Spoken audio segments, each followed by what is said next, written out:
اس کی بھی شریعت میں کوئی حقیقت نہیں ہے، بلکہ اگر کسی کے گھر میں ایسی باتیں ان کے تجربے اور مشاہدے میں آتی ہیں، اس کا جو شرعی حل ہے وہ یہ ہے، اپنے گھر میں اسلامی فضا کو سازگار کریں اور دینی ماحول بنائیں، اس گھر کے افراد نماز پنجگانہ کا اہتمام کریں،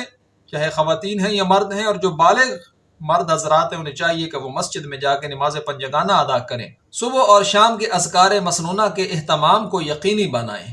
اور اسی طرح گھر میں قرآن کریم کی تلاوت کی جائے، سورۃ بقرہ پڑھی جائے، سورۃ اخلاص،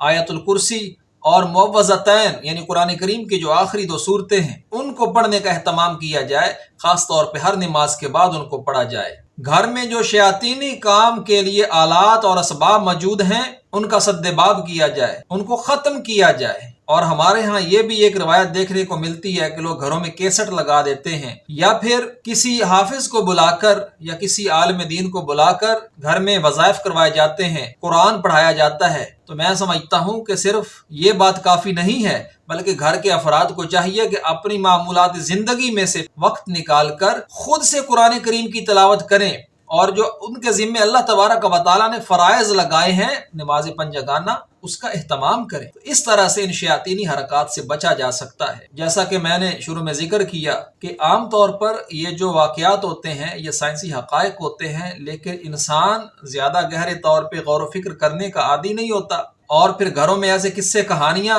چل رہے ہوتے ہیں کہ جن کو سننے کے بعد فوری طور پہ انسان سنسنی کا شکار ہو کے اس سنسنی کو آگے پھیلاتا ہے، اور فوراً کوشش کر کے اسباب کو جاننے کے بغیر ہی وہ اپنے آپ کو کسی 2 نمبر آدمی کے سپرد کر دیتا ہے، جس کے بعد اس کا مال، اس کا وقت اور بعض صورتوں میں تو اس کی عزت اور جان تک جو ہے وہ اس وہم کی بھیٹ چڑھ جاتی ہے۔ وہم ایک باطل اور جھوٹے خیال کو کہتے ہیں کہ جب ایک چیز کا سبب انسان جاننے کی کوشش نہیں کرتا اور اس کو بلا سبب قرار دے دیتا ہے، یا اس کا سبب لازمی طور پہ جو ہے وہ کسی جناتی شیطان کو قرار دینا شروع کر دیتا ہے، اور پھر اس کے حل کے لیے چل پڑتا ہے، یعنی اس نے خود سے ہی یہ سارا کچھ ازیوم کر لیا، اور پھر کسی ایسے آدمی کے پاس چلا گیا کہ جس نے اس بات کو یقینی بنا کر کہ یہ کسی جناتی شیطان کا کام ہے، حالانکہ گھروں کے اندر انسان بھی انسانوں کے ساتھ شرارتیں کرتے ہیں کیونکہ ان کے کچھ مذموم مقاصد ہوتے ہیں، یا پھر ان کے کوئی جائز مقاصد پورے نہیں ہو رہے ہوتے تو وہ مختلف انداز سے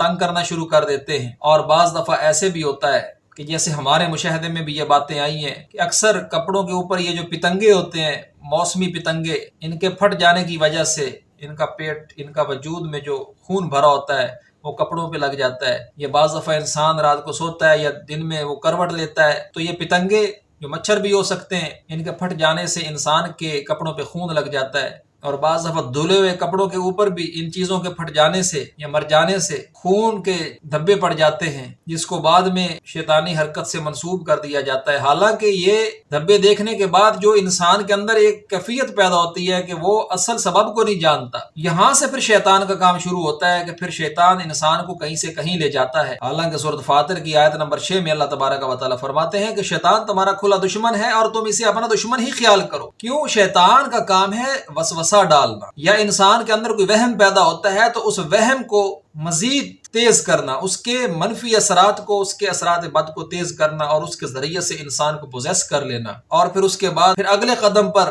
یہ جو عامل بابے ہوتے ہیں یہ بھی اپنا شیطانی کردار ادا کرتے ہیں، اس بندے پر اس وہم کی وجہ سے اپنا اثر قائم کر لیتے ہیں۔ اور اسی طرح بہت سے